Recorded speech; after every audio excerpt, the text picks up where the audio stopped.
오늘 함께 보실 하나님 말씀은 에베소서 4장 1절부터 6절의 말씀입니다. 하나됨을 힘써 지키라 라는 제목으로 하나님 말씀 살펴보도록 하겠습니다. 에베소서 4장 1절부터 6절 말씀 한 절씩 교독해서 읽겠습니다. 그러므로 주 안에서 갇힌 내가 너희를 권하노니 너희가 부르심을 받은 일에 합당하게 행하여 모든 겸손과 온유로 하고 오래 참음으로 사랑 가운데서 서로 용납하고 평안에 매는 줄로 성령이 하나 되게 하신 것을 힘써 지키라. 몸이 하나요 성령도 한 분이시니 이와 같이 너희 부르심의 한 소망을 안서 부르심을 받았느니라. 주도 한 분이시요 믿음도 하나요 세례도 하나요 하나님도 한 분이시니 곧 만유의 아버지시라. 만유 위에 계시고 만유를 통일하시고 만유 가운데 계시도다. 아멘. 우리 좌우에 계신 분들과 이렇게 인사하면 좋겠습니다. 하나님께서 당신을 부르셨습니다. 네, 아멘이십니까? 네.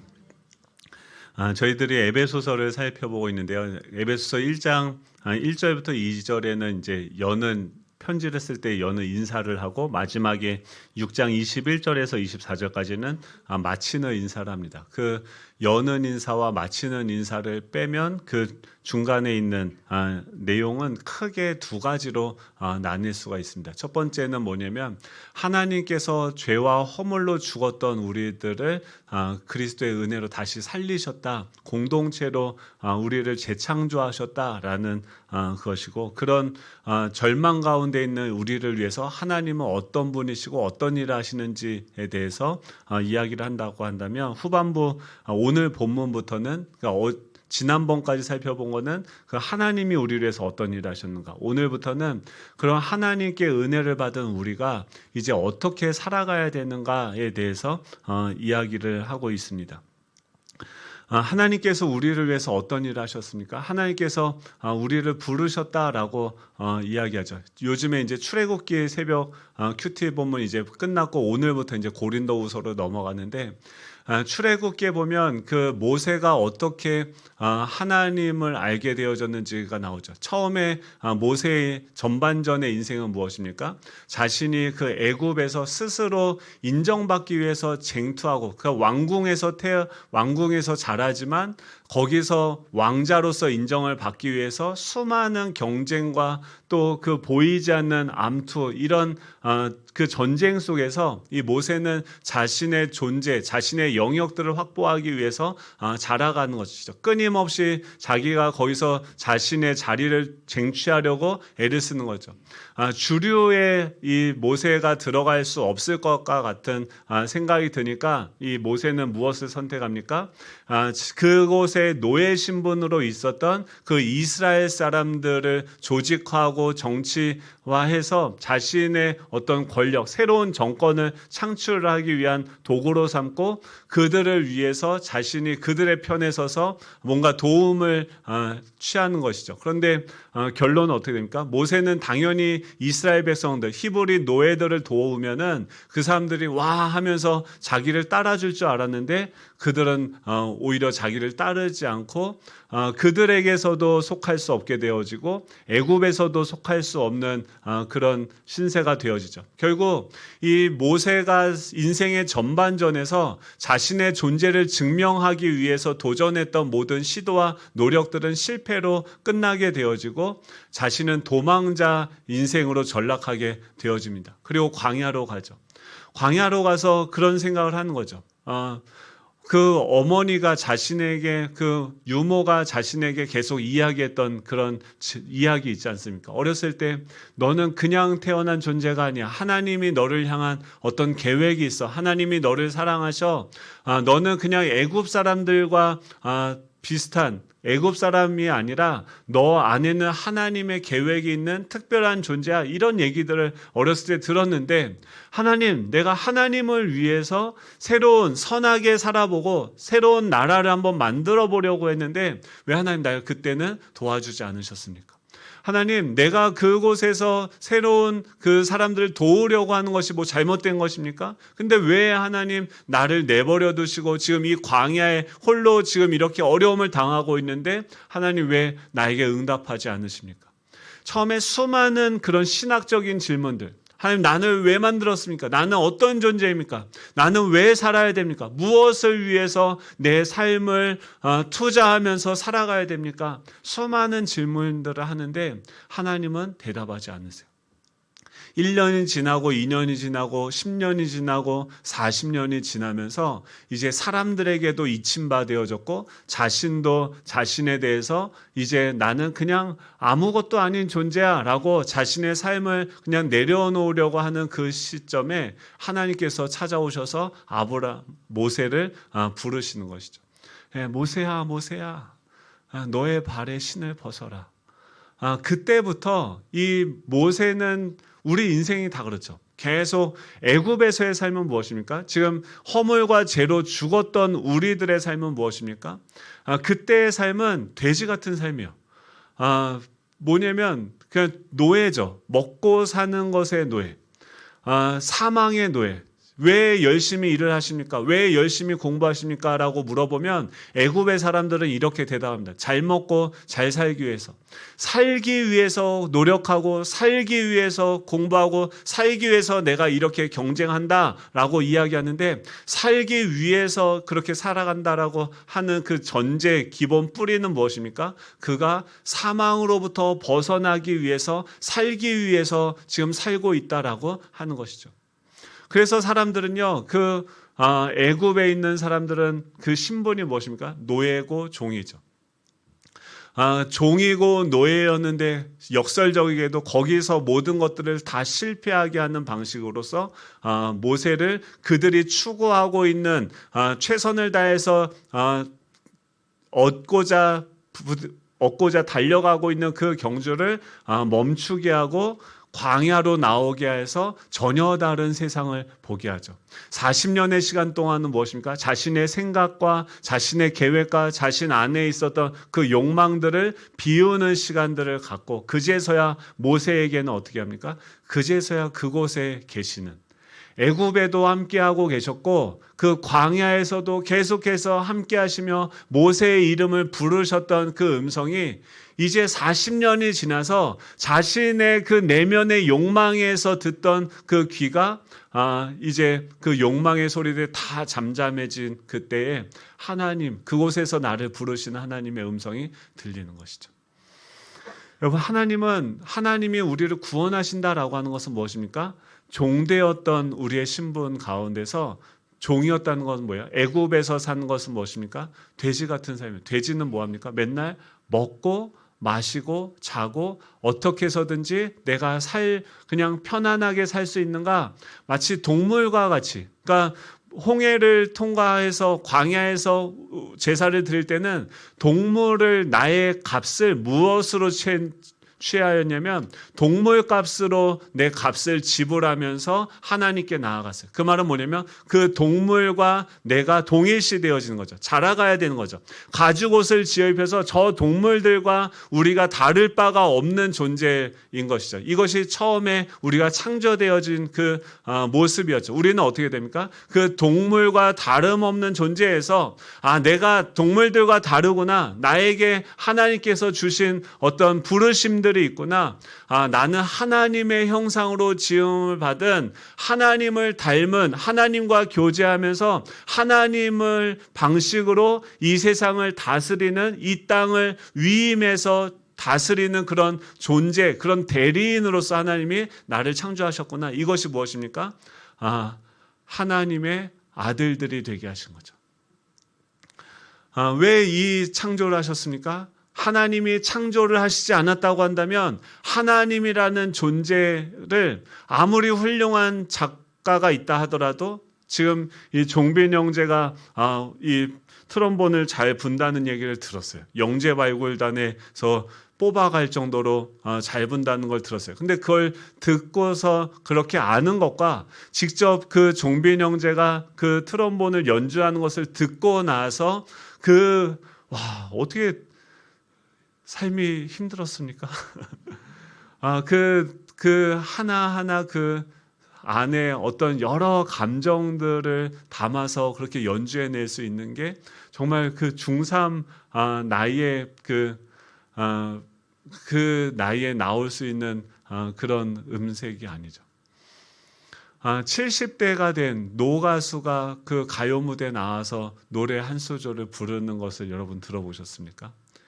여러분 하면서 양희은이 노래 부르는데 한마디 한 소절 듣는데 그 소절 듣고서 그냥 끝나죠. 눈물이 나죠.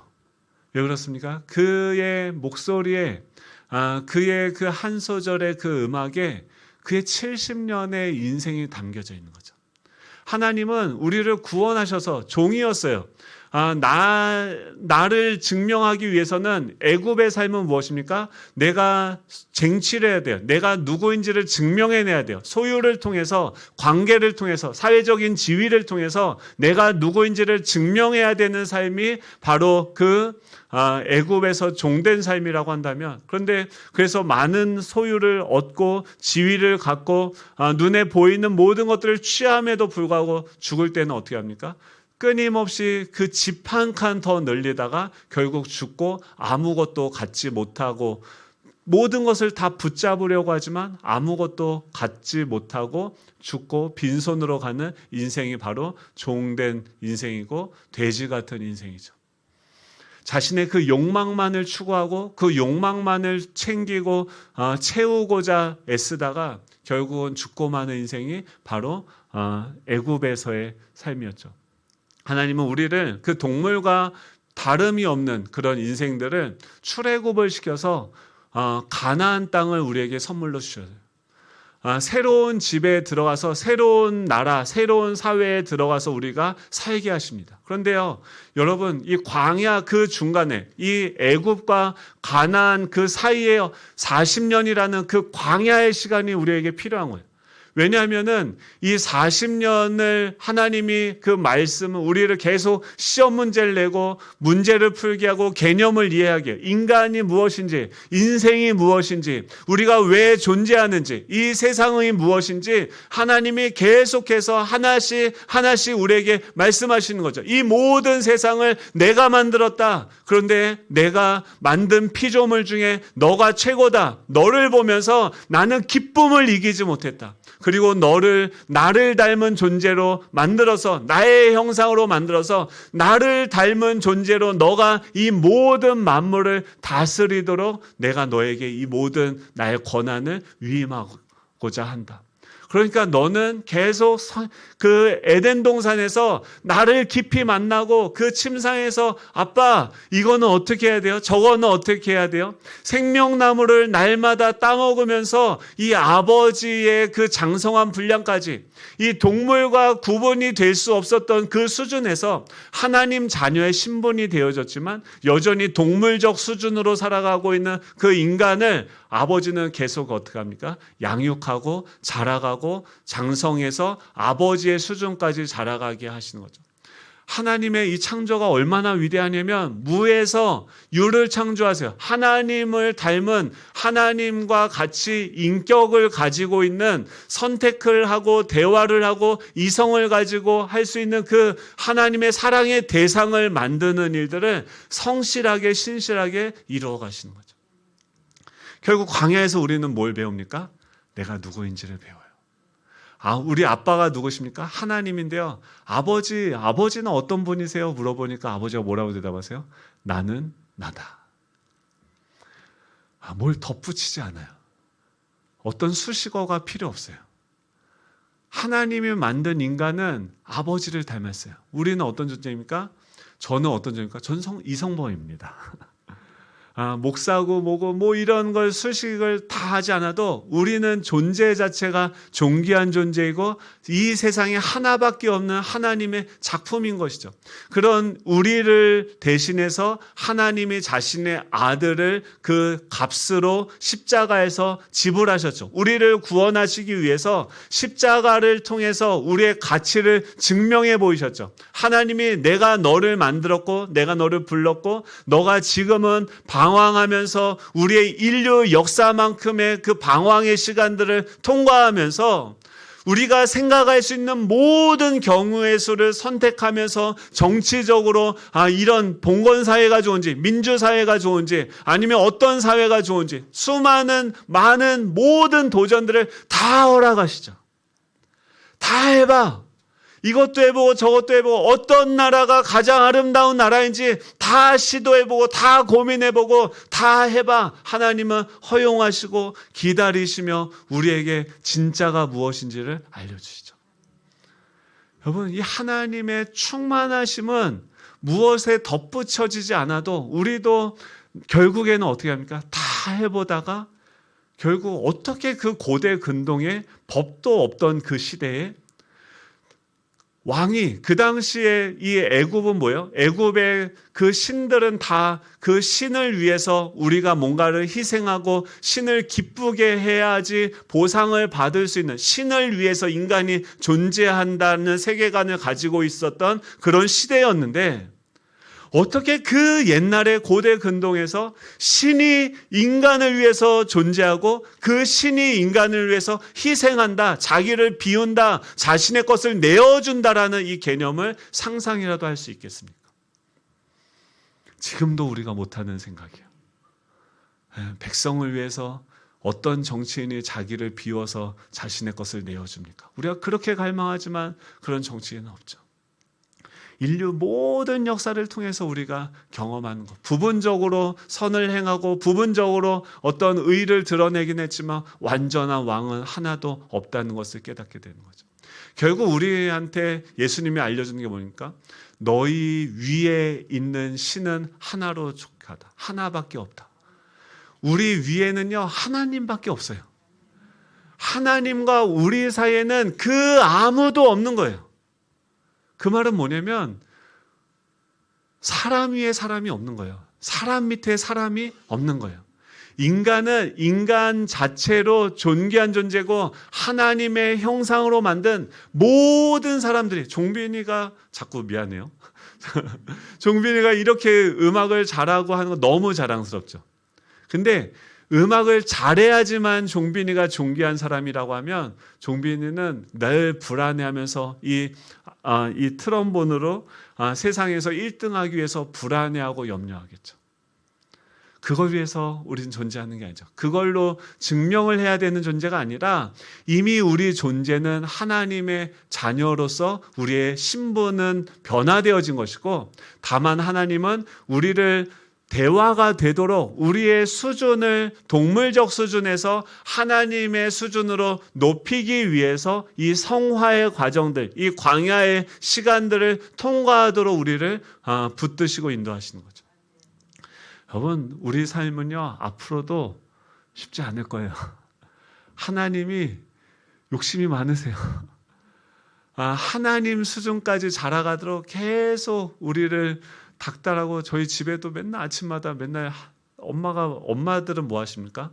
잔소리 하세요. 저희 어머니도 지금도 잔소리 하세요. 야, 그거는 설교할 때는 이렇게 하고 저렇게 하고, 막 또 아침에 일어나면 어떻게, 밥 먹어. 야, 처음에는 일어나, 재원아, 재보가, 재찬아, 아주 부드럽게 얘기하다가 나중에 어떻게 할까? 재원아, 밥 먹어. 죽을래. 요새는 안 그래요. 우리 아내가 이제 하나님을 닮아가고 있어요. 제가 하나님을 닮아가고 있어요. 어렸을 때 어떻게 사랑하는지 몰랐어요. 어떻게 섬겨야 되는지 몰랐어요. 그런데 이제 애들이 예전에는 소리를 질러도 그냥 네 하다가 이제는 자신의 감정을 이야기하기 시작해요. 컸다는 거죠.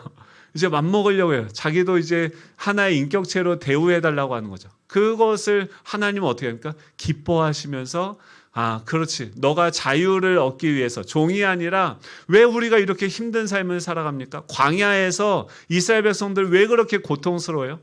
자유를 갖고 있다는 게 그런 거예요.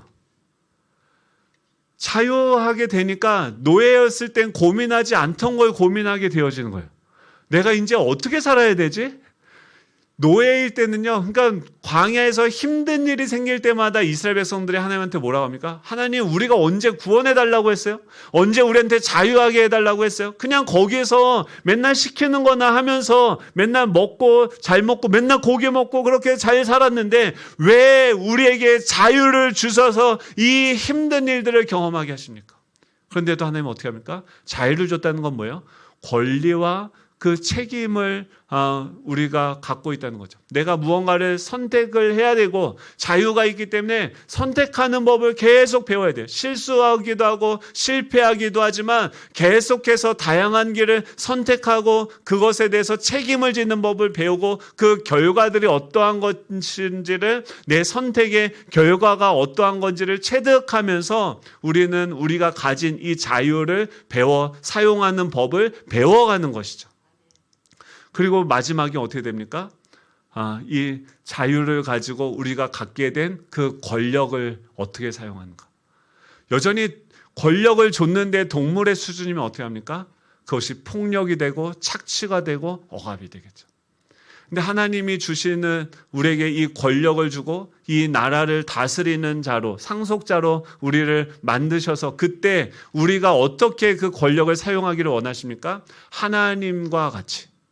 자신이 왕인데 여전히 연약한 그 백성들을 위해서 자신의 욕망을 비우고 그들과 같이 낮아져서 그들을 섬기고 사랑하고 그들이 세워질 수 있도록 하는 것들을 배우는 게 우리가 아비 되고 어미 되어서 경험하고 배우는 것들인 거죠. 이게 끝이 아니에요. 제가 40대에서 우리 아이들을 키우는데 이제 아이들 시집가고 장가가고 또 저도 노년이 되어지고 또 여러 가지 것들을 배우겠죠. 우리 인생의 마지막이 되면 제 몸이 지금이 제일 건강할 때죠. 지금이 제일 내 지적인 능력이 그래도 제일 좋을 때가 지금이겠죠.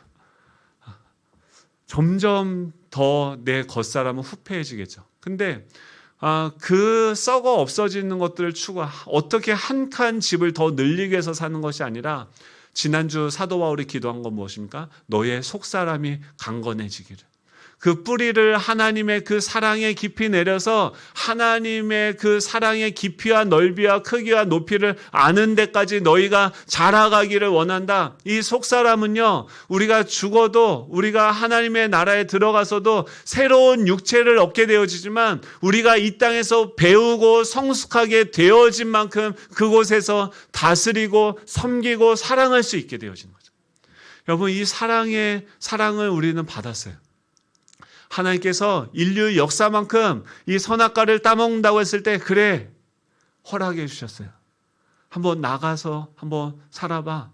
그곳에 돌아다니면서 이제 나아갈 길이 내 인생이 정말 인생 되기 위해서는 아버지께로 돌아가는 것밖에 없겠구나. 거기만의 진리가 있겠구나. 돌아와서 어떻게 됐을까요? 탕자가 맨날 이제 잔소리 들으면서 그 집안에 맞는 그 수준으로 살아갈 수 있도록 계속 아버지가 그 자녀를 교육시키겠죠.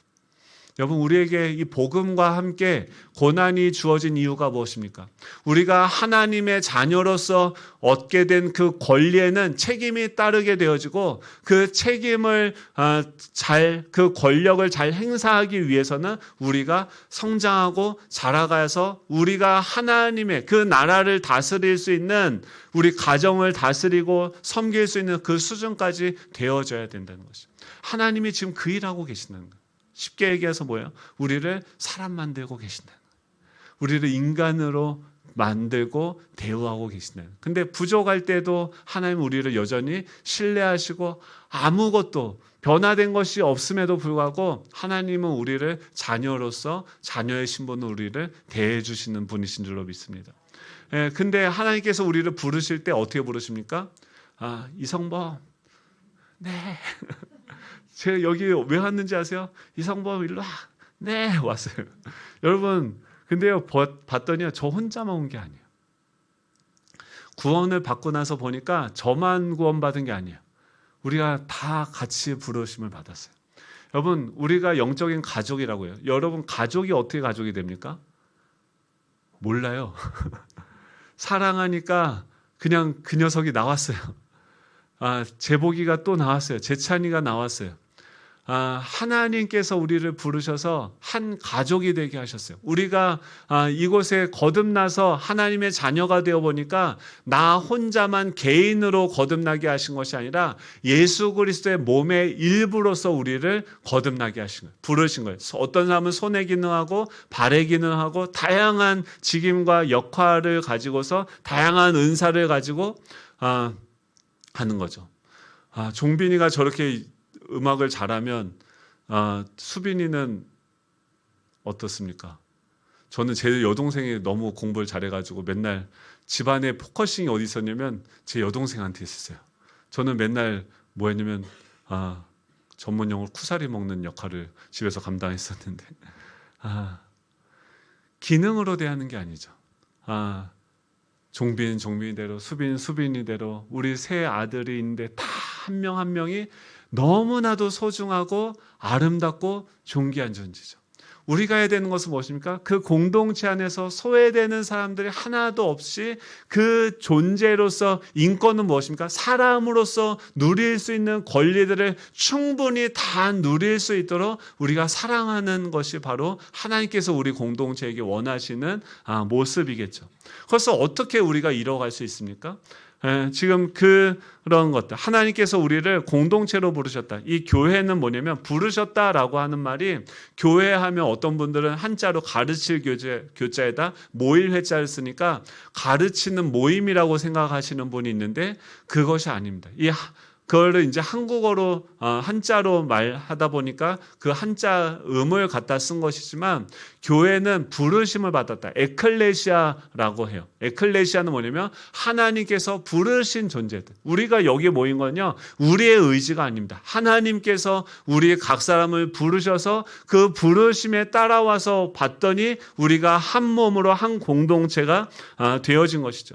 왜 우리가 이 가족을 됐을까요? 제가 결혼을 하니까 가정이 생겼어요. 아내랑 저랑 잘 맞겠죠?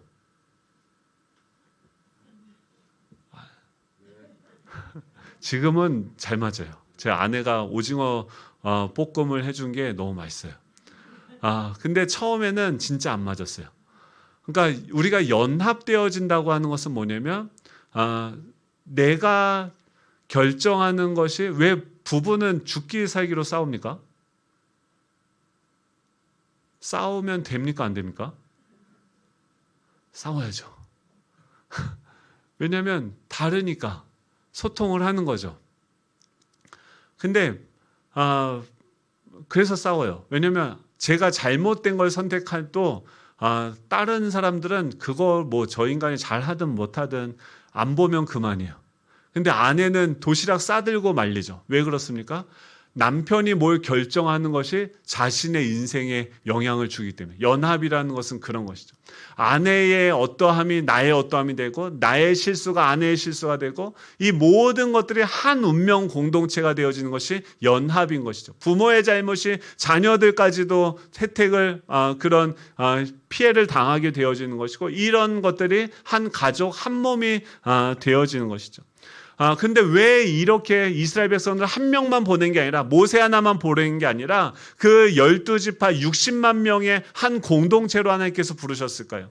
왜 그렇습니까? 그 사회 안에서 그 사람과의 관계 안에서 이 성부, 성자, 성령 하나님의 관계를 우리가 배우고 인간과 인간이 어떻게 교제하고 서로를 어떻게 존중하고 어떻게 사랑하는 것인지를 끊임없이 배워야 되는 것이죠. 우리가 기질이 달라요. 지금 에베소 교회 안에 있었던 문제가 무엇이냐면 지금 헬라파 이방인들 출신의 그리스도인들이 있었고 또 유대인들 율법을 지킨 이 사람들 세계관은 뭐냐면 단일신 사상이고 그 율법을 잘 지켜야지만 하나님이 복을 주시고 난 특별한 존재다. 모든 것을 율법 중심으로 생각하고 판단하는 사람들이 있었어요. 이 사람은 평생을 그런 세계관 속에서 살아왔어요. 그런데 이방인들은 무엇입니까? 그런 기준들을 인정하지 않아요. 서로 전혀 다른 기준과 세계관 속에서 선택하고 결론 맺는 것들을 경험하면서 살아오다가 같이 살게 되니까 어떻게 합니까? 사사건건 다 부딪히는 거죠. 이 사람은 이게 옳다라고 얘기해요. 이쪽에서는 이게 맞아요. 그런데 여기서는 이게 맞아요. 제가 예전에 최재숙 전도사님, 지금은 목사님이 되셨는데 뭐 이렇게 식사하셨어요? 밥 먹으러 갈까요? 물어보니까 됐어요. 괜찮아요. 그러더라고요. 그래서 전 괜찮지 알고 그냥 갔어요. 괜찮은 게 아니에요. 뭘 물어보면 그래서 그분이 뭐라면 자기는 충청도 사람이래요. 그래서 3번은 물어봐야 된대요. 우리는 한 번 얘기했을 때 저는 복잡하다 이거는. 그럼 뭐 할 때마다 3번을 물어봐야 되냐. 그러니까 저는 한 번만 물어볼 거니까 그다음부터 아니면은 난 아닌 걸로 알고 그냥 가겠다라고 해서 거의 그래도 이제 나중에 걸리니까 한 1.5번 정도 물어보면서 이게 합의가 됐어요. 이게 그러니까 자라오는 여기서는 뭐야? 바로 한 번에 준다고 하면 낼름 받아 먹으면 이거는 이 양반이 아닌 거죠. 뭔가 부족한 거죠. 잘못된 거죠. 근데 여기서는 어떻습니까? 그렇게 얘기하면은 그냥 액면 그대로 아니면 아닌 거라고 받아들이는 거죠. 우리가 한국말을 하지만 다 달라요. 얘기하는 스타일이 그것을 가지고서 상상하는 그 내용들이 다 달라요. 아까도 가브리엘 오보에를 듣게 되어졌어요. 여러분들은 그걸 들으면서 뭘 생각하셨습니까? 똑같은 음악을 듣는데 저는 그 영화 미션에서 그 선교사가 그 흑인들 앞에서 그것을 피리를 불던 그 모습을 상상하면서 그것이 떠올랐는데 여러분들은 저는 그 음악을 들으면서 예전에 내가 경험한 그 세계관 안에서의 그 추억, 기억들, 정보들이 올라와서 그것을 해석하고 누리고 있는 거죠. 그런데 여러분들은 그 음악을 들으면서 영순이가 생각날 수도 있고 철수가 생각이 날 수도 있는 거죠. 그때 그 다방에서 이 음악을 들었지. 그때 그 극장에서 이것을 들었지 하면서 각자 그것을 해석하는 툴들이 다른 거죠. 근데 이 다른 것들이 우리가 하나 되기 위해서 해야 되는 것이 무엇입니까? 첫 번째로 하나 되게 하신 것을 힘써 지키라라고 이야기해요. 우리가 너희들 하나 돼야 돼가 아니에요. 너희들 열심히 노력해서 하나 돼야 돼가 아니라 이미 하나님께서 하나 되게 하셨어요. 그것을 힘써 지키라고 하는 것입니다. 어떻게 성령께서 하나 되게 하신 것을 힘써 지킬 수 있는가요? 그렇게 하나의 음악을 들어도 전혀 다르게 해석할 수 있는 그 안에 100명 있으면 100명의 기준들이 있고 또 우리가 김장할 때도 100명 있으면 100명의 김장하는 방식들 각자 자신만의 대대로 내려오는 레시피가 있는 것이죠. 근데 그들이 어떻게 하나 되어질 수 있습니까? 그것을 오늘 이야기하는 것이죠. 첫 번째는 어떻게 하나됨을 힘써 지키는가? 첫 번째는 겸손하라라고 하는 거예요. 겸손하라는 단어는요. 우리는 동양에서는 겸손해야 된다. 이게 너무 필요한 덕목으로 생각하지만 그 헬라 문화 속에서는 가치가 없다는 것이 겸손하다는 단어예요. 뜻이에요. 그래서 그 당시 사고방식에서는 겸손이라는 것은 종이나 노예가 가져야 되는 덕목이고 자유시민들은 그것을 가질 필요가 없다고 생각하는 사회가 예수님이 오셨던 그 초대 기독교 사회 세상 사람들의 어떤 사고방식이었어요. 그런데 예수님이 그 겸손은 종이나 노예들이 마땅히 가져야 되는 태도이고 주인은 그런 겸손을 떨 필요가 없는 그런 사회였어요. 그런데 예수님이 오셔서 뭐라고 합니까? 빌립보서 2장 5절에 보면 그는 근본 하나님의 본체시나 하나님과 동등됨을 취할 것으로 여기지 아니하고 오히려 자기를 비워서 종의 형체를 가지사 사람들과 같이 되셨다. 지금 이 예수님이 오셔서 뭐라고 하냐면 내가 너희들은 날 누구라 하냐? 주는 그리스도시요 살아계신 하나님의 아들입니다. 하나님이 예수님이 모든 땅의 왕이십니다. 모든 권력이 아버지께로부터 당신에게로부터 나옵니다. 지금 그는 마음대로 모든 것들을 살리고 죽이고 할 수 있는 모든 권한을 가지고 있는데 그 권한을 스스로 자신의 그 정욕대로 행사하는 것이 아니라 오히려 자신을 비우고 종의 형체를 가져서 자신이 가지고 있는 그 능력을 그 권력을 그 상대방들 그 사람들을 세우고 살리고 돕는 데 사용하는 것이 무엇입니까? 이것이 겸손이라고 하는 것이죠. 자신을 종으로서 무가치한 자로 여기는 것. 제가 요새 점점 많이 깨닫는 게 뭐냐면 제 아내가 참 겸손하구나.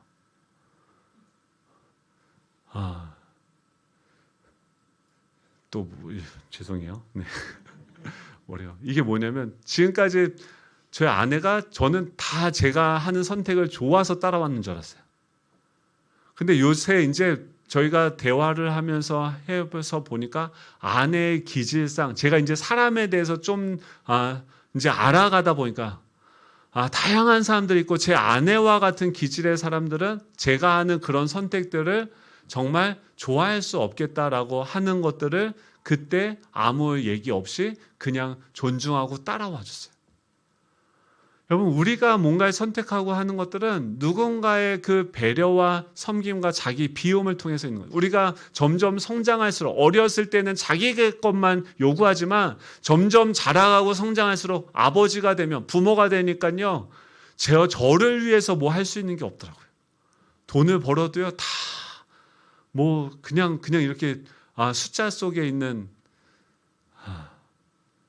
시간이고 물질이고 다 누군가를 위해서 섬기고, 우리 아이들은 부모가 열심히 노동해서 벌어놓은 그 시간들을 선물로 받으면서 그 시간을 통해서 자기를 세워가는데 투자하고 사용할 수 있는 은혜를 받고 있는 것이죠. 이게 무엇입니까? 그 부모가 겸손하게 자기를 비워서 내가 하고 싶은 게 있는데 나도 뭐 먹을 줄 알고 나도 쉴 줄 알고 나도 누릴 줄 아는데 그것을 비워서 누군가를 위해서 그의 종이 되어서 그를 위해서 섬기고 나누고 세우는 것이 무엇입니까? 겸손하게 된다. 하나님께서 우리를 사랑으로 하나 되게 하신 것을 힘써 지키기 위해서 우리는요, 겸손해야 되는 것. 두 번째는 무엇입니까? 온유한다. 온유하다는 것은 무기력하다. 뭐 온유하면 우리는 그냥 아무 힘도 없이 흐지부지 이렇게 끌려가는 대로 가는 것처럼 생각하지만 무기력한 것이 아니라 온유한, 예수님이 온유하시죠. 예수님이 능력이 있어요. 온유하다는 것은 힘이 많은 사람을 의미해요. 그런데 그것을 잘 제어하고 절제할 수 있는 그런 것이죠. 온유의 반대말은 자기 주장을 내세워 반드시 관철시키려는 태도, 함부로 말하는 거친 태도, 무정하고 가혹한 태도가 이 온유의 반대말입니다. 예수님은 이 베드로를 만났을 때 그가 아무것도 지금 되어지지 않았음에도 불구하고 그에게 자신 마음대로 모든 걸 다 그냥 할 수 있었어요. 주입식 교육할 수 있었어요. 근데 그렇게 하지 않으셨습니다. 친히 본을 보이시면서 같이 식사를 하시고 대화하시고, 여러분, 그러면서 그 아이의 입에서 주는 그리스도시요 살아계신 하나님의 아들입니다. 예수님이 맨날 같이 사는 그 예수님이 어떤 분이시다라는 것을 이 베드로가 3년이 지나서야 깨달아요. 근데 그것도 온전한 지식이 아니었어요. 여전히 그것을 알지만 그 권력을 이용해서, 예수님의 지위를 이용해서 자신의 욕망을 성취할 수 있다라고 기뻐했어요. 근데 예수님은 그렇게 실망스러운 모습을 보여도 그것에 대해서 자신의 그 모든 것들을 다 맘대로 하시는 것이 아니라 12영이나 되는 그 천사들을 부리실 수 있음에도 불구하고 온유하다는 것은 뭐냐면 그 자신의 방법대로, 자신의 방식대로 고집하지 않고 하나님께서 이 사람을 세워가실 것을 믿음으로써 십자가에서 이 불완전한 베드로를 대신해서 죽으실 수 있었다는 거예요. 그게 뭐예요? 온유예요. 자신 다 알아요. 저희들도 애들한테 막 가르치잖아요. 근데 공부해야 되는 거 알잖아요. 나이가 드니까 결국 한국 사회에서는 대학교를 그래도 가야지 뭔가 기회가 주어지는 이런 진짜 그지 같은 세상이에요. 근데 지금 보니까 왜 부모님들 그렇게 공부해라, 대학교는 그래도 가야 된다, 치사하고 더럽지만 해야 된다, 뭐 이렇게 얘기하는 것들이 그때는 들립니까? 안 들려요. 부모가 날 그냥 괴롭히는구나, 잔소리하는구나, 죽어도 안 들려. 그걸 기다려주는 게 무엇입니까? 온유예요. 그거를요, 하나님이 할 수 없었던 게 뭐예요? 선악과 따먹고 지 고집대로 다 해봐야 되는 거예요. 다 경험하고 깨어지고 실패해보고 다 해봐야지 그제서야 뭐가 진짜인지를 아는 거예요. 그게 인류 역사예요. 우리 인류의 역사만큼 하나님을 거절하고 배반했어요. 그러면서 알게 됐어요. 뭐가 진짜인지. 하나님 안에만 진짜가 있다는 것을 아는 거죠. 하나님이 그냥 다 심판하고 다 세상 멸망하고 그냥 로봇처럼 만들 수 있는 권한이 있음에도 불구하고 그 권한을 다 행사하지 아니하시고 오히려 그들을 기다려 주시는 것. 사랑은 무엇입니까? 온유함은 성령 안에서 잘 훈련된 성품. 그래서 그 순간적인 감정과 기분에 따라서 말하고 행동하는 것이 아니라 자신의 감정과 기분이 있지만 지금 그곳에서 함께하고 계신 그 성령님이 말씀하시는 그 말씀을 따라서 또 하나님이 우리를 어떻게 그렇게 대우해 주셨는가. 이 아이들 보면 지금 열동 뻗치는데 하나님이 나를 그래도 품어주시고 나를 기다려주셨지, 주님 성령께서 조명해 주신 하나님의 방법으로 그를 대우하는 것이 무엇입니까? 온유함이라는 거예요. 세 번째는 무엇입니까? 오래 참음이요. 오래 참음은 뭐냐면 하나님이 우리를 대하시는 방식이에요. 하나님 맨날 뭐 하신다 하세요? 참으세요.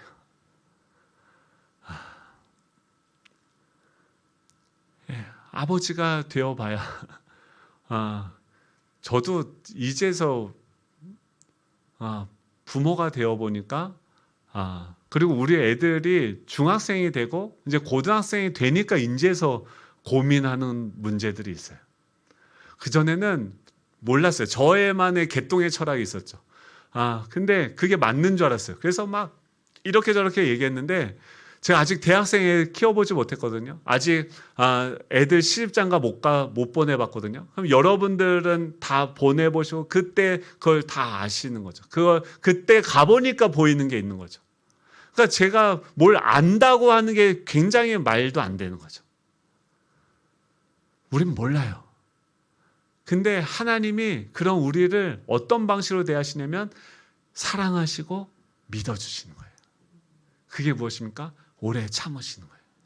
기다려주시는 거예요. 그 아버지의 수준을 우리가 이 땅에 주어진 이 시간들을 고민하고 생각하면서 채워가면서 아버지가 되어보고 할아버지가 되어보고 또 사랑하는 이들을 잃어보고 다양한 상황들을 경험하면서 우리가 알게 되어지도 하나님의 사랑이 무엇인지를 알아가도록 하나님은 어떻게 하십니까? 끝까지 참고 기다려주시는 그것이 무엇입니까? 믿음이요. 믿음이 무엇이냐면 기다린다. 애무나 끝까지 버티고 기다린다가 믿음이요.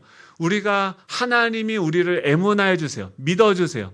우리도 하나님을 믿는다는 것이 무엇이냐면 하나님께서 이 고난의 터널들을 통과하면서 이 문제들을 풀어내면서 정말 하나님이 우리 인간이 어떤 존재인지를 우리가 배워가고 알아가는 것이죠. 왜 우리는 하나가 되어야 되는가? 4절부터 6절에 보면 7가지 당위성에 대해서 이야기합니다. 먼저 몸이 하나다라고 해요. 우리가 이미 한 몸이라는 거예요. 또 두 번째로는 성령님이 한 분이신 것처럼 우리에게 말씀하시는 분이 다 한 분이에요.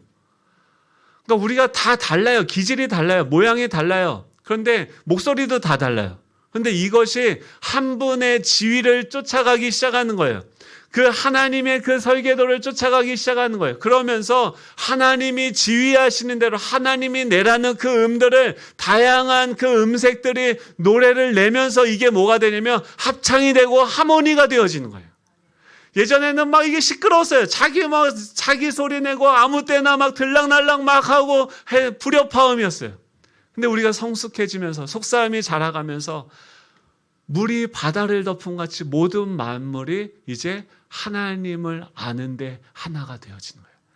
우리가 다 아는 거예요. 우리 신민철 집사님 지금 병상에서 같이 예배드리고 있는데 하나님 우리 형제고 우리 한 몸이 이렇게 아픈데요. 우리가 어떻게 해야 됩니까? 교회가 무엇입니까? 가족이 무엇입니까? 우리가 물어봤을 때 우리가 다 하나님을 아는 일에 하나가 되어져서 그렇지. 우리가 그 고통을 함께 지어야지. 손가락이 아프면요. 이쪽 손가락이 와서 그 손가락을 소독하고 싸매고 낫도록 후 불고 온몸이 반응하게 되어지는 거죠. 우리가 그런 존재가 되어졌다는 거예요. 주님이 한 분이십니다. 구원을 얻는 믿음이 하나입니다. 세례가 하나입니다. 성부 하나님도 한 분이십니다. 우리의 주인도 한 분이고 우리에게 말씀하시는 분도 한 분이고 우리의 각자의 다양한 삶을 인도하시는 인도자가 한 분이세요. 그래서 우리는요, 그분만 바라보고 그분을 쫓아서 가다 보면 우리가 어느새 닮아져가 있고 하나가 되어져 있고 자기를 주장하고 자기의 경험, 김치 어떻게 담그면 어떻습니까? 젓갈을 얼마나 넣고 어떤 젓갈을 넣는지 좀 다르면 백김치도 있더라고요. 정말 다양한 김치가 있는데 그 모든 것들을 우리가 같이 소통하고 이야기하고 함께 만들어갈 수 있는 그런 공동체로 하나님이 지금 우리 가운데 만드시는 거죠. 오늘 말씀을 정리하면 주님께서 우리에게 요구하시는 것이 무엇입니까? 이미 내가 너희들을 재창조했는데 한 몸으로 만들었다. 이미 너희들은 하나 됐다. 이미 우린 가족이에요. 그럼 가족은 뭐예요? 동생이 뭐 똥을 싸고 뭐 난리를 치고 해도 그 문제가 내 문제예요. 울면서 이 녀석 하면서 가서 치우고 같이 씻겨주고 사랑하는 거예요. 그게 가족이에요. 한 명이 막 콩쿨 나가서 상을 받았어요. 와, 내 아들이, 내 동생이 와 이런 상을 받았구나. 같이 기뻐하는 거예요. 그게 가족이에요. 하나님이 우리를 그렇게 대하세요. 우리가 정말 다 맨날 실수하다 하나 모자란데 우와 얘가 이제 이런 말을 하네, 이런 걸 생각하네, 이제 아빠를 생각하네, 아빠를 고민하네, 맨날 지밖에 모르던 인간이 이제 옆에 있는 형제를 생각하네. 하늘에서 난리가 납니다. 여러분, 우리에게 아들의 신분을 주셨지만 우리의 수준이 하나님의 수준까지 자라가도록 하나님은 부지런히 잔소리하시고 부지런히 우리를 달달 볶으시면서 지금도 우리를 사람으로 만들어가고 계세요. 여러분, 기뻐하십시오. 주님이 이미 우리의 이름을 부르셨습니다. 이미 우리 그 여정 가운데 함께하고 있습니다. 복음과 함께 있는 그 고난은 우리를 성숙하게 만들고 하나님을 닮아가게 하기 때문에 우리는 그 고난을 기뻐할 수 있는 것입니다. 지금 여러분에게 온 그 문제는 여러분들을 망하게 하려고 하는 것이 아니라 여러분들을 성숙하게 하고 하나님의 수준으로 만들어가기 위한 하나님의 채찍이요 하나님의 선물인 줄로 믿습니다. 우리 그 하나님 날마다 닮아가서 이 하나됨을 힘써 지킬 수 있는 저와 여러분 되면 좋겠습니다. 우리 다 같이 일어나셔서 우리 주 안에 우린 하나, 우리 찬양하고 기도하도록 하겠습니다.